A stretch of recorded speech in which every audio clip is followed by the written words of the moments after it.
364 kilometre का ये रास्ता गाजा पट्टी का इस वक्त दहला हुआ है। इजराइल ने कह दिया है कि अगले 24 घंटे में 11 लाख लोग खाली कर दें गाजा, क्योंकि यहाँ पर भीषण युद्ध होने वाला है।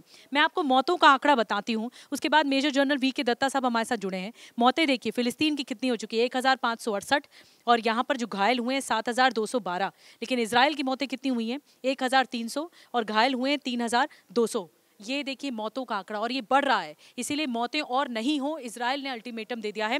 यूएन की तरफ से कहा गया है कि 24 घंटे में 11 लाख लोग नहीं खाली कर पाएंगे, यानी गाजा, नॉर्थ गाजा से छोड़कर साउथ गाजा नहीं जा पाएंगे। ये एक तरह से असंभव टास्क है, impossible. Major general VK. Datta साहब हमारे साथ हैं, वो हमें बताएंगे कि ग्राउंड जीरो पर इस वक्त क्या हालात हैं, और मैप के जरिए, नक्शे के जरिए आप बहुत अच्छे से समझ पाएंगे। सर, स्वागत है आपका TV9 डिजिटल पर।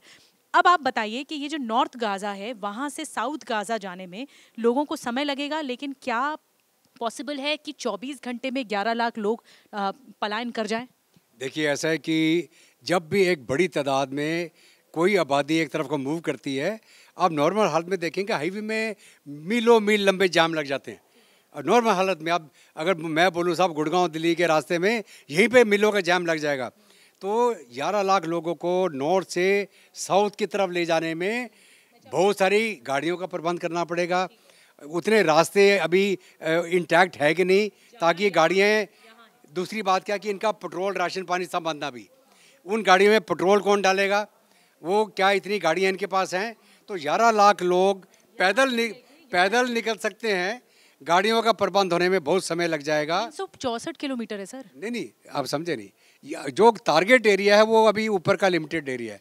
अगर इधर से हमने खाली कराना है, इसको खाली किया जा सकता है, लेकिन उनको सेफ जगह पहुंचने में समय लगेगा। लेकिन क्योंकि हमला यहाँ होना है, इसको कैप्चर करना है, ये नॉर्थ टिप को इसको खाली करना पड़ेगा, नहीं तो कोलैटरल। इजराइल कह रहा है कि जो हर घर यहाँ पे बने हुए हैं, वहाँ पर हर घर में हमास के लोग हैं। बिल्कुल, तो डिमोलिश करेंगे उसको। जब वो डिमोलिश करेंगे तो अगर सिविलियन होगा तो मारा जाएगा वो। लेकिन अब जैसे ये टैंक्स हैं, ये टैंक्स यहाँ पर हैं और इजराइल की सेना यहाँ पर आ रही है, मतलब अब कहा जा रहा है कि अगले 24 घंटे बहुत कयामत के होने वाले हैं। ये टैंक्स इधर बढ़ेंगे तो अब किसी भी तरह से ये पहले खाली होना चाहिए लोगों के जरिए। नहीं, तभी तो टैंक्स। देखिए, ऐसा है कि ये हवाई हमले हो गए, बर्बादी हो गई, हमने सिविलियन को बोला निकल जाओ। उसके बाद आर्टिलरी फायरिंग होगी यहाँ। आर्टिलरी फायरिंग होने के बाद हमारा आर्मर मूव करेगा, आर्मर के पीछे पीछे हमारी इन्फेंट्री आएगी, और जो जो एरिया हम कब्जा करते चले जाएंगे उसको हम बिल्कुल क्लियर करके कब्जे में लेते चले जाएंगे। और ये नॉर्थ से साउथ करते करते करते जब तक हमास को पूरा क्लियर करके निकाल नहीं देते, इजराइल रुकने वाला नहीं है। तो अभी चुनौती क्या है इजराइल के लिए? इजराइल के लिए चुनौती कि जब फाइटिंग इन बिल्डअप एरिया चालू होगा, अगर कोई बिल्डिंगें वहाँ पे साबुत खड़ी हैं तो आपकी लड़ाई बहुत लंबी खिंच जाएगी। अब रशिया यूक्रेन की जंग में बाखमुत की लड़ाई देखी आपने, फाइटिंग इन बिल्डअप एरिया, 7 महीने लग गए उनको लड़ते हुए वहाँ। तो ये बिल्कुल डिफिकल्ट टास्क हो जाता है फाइटिंग इन बिल्डअप एरिया का। तो अभी आपको लगता है अगले जो 24 घंटे होंगे वहाँ पे अगर ये टास्क, ये सेना बढ़ेगी आगे, तो यहाँ पर जो लोग हैं वो तो खाली हो चुके हैं, लेकिन जब लोग बीच में पहुँचेंगे तो यहाँ पर भी इजराइल की सेना होगी। इजराइल की सेना ने घेर रखा भी गाजा पट्टी को चारों दिशा से, चारों दिशा। अभी यहाँ तो सागर है ना, यहाँ समुद्र में भी इनकी किश्तियों को दबाया जा रहा है। तो इनको क्या हिदायत है, सिविलियन को आप इवैक्यूएट करें। कहाँ कर सकते हैं? यहाँ मिस्र ले जा सकते हैं, यहाँ समुद्र में कहीं आप समुद्र के रास्ते कहीं ले जा सकते हैं, लेकिन मोस्ट लाइकली लैंड। तो जब ये सारे बाद में, मैं नेक्स्ट फेज़ की बात कर रहा हूँ, जब आपने यहाँ क्लियर कर दिया तो सिविलियन यहाँ आ गए तो हमास के लड़ाके उनके साथ मिल जाएंगे।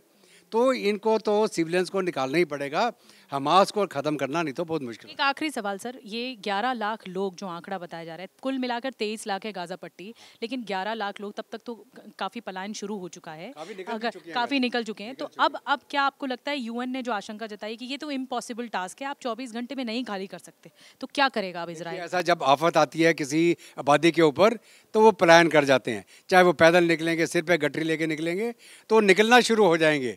तो इजराइल का ये है कि इतना इलाका पहले जब खाली हो जाएगा हम उसको कैप्चर कर लेंगे, ये आस्ते आस्ते निकलते रहेंगे। अल्टीमेट ऑब्जेक्टिव ये है इजराइल का कि खाली होगा, बिल्कुल खाली होगा, उसके कब्जा होगा, क्लियरेंस नहीं हो सकता। जो टनलें बनी है नीचे, अब उन पे कैसे पहुंचोगे आप? तो नियंत्रण कर लेगा वो, बिल्कुल नियंत्रण करना पड़ेगा, तभी जाके टनल पहुंचोगे। बहुत बहुत धन्यवाद sir, thank you so much for talking to us, thank you.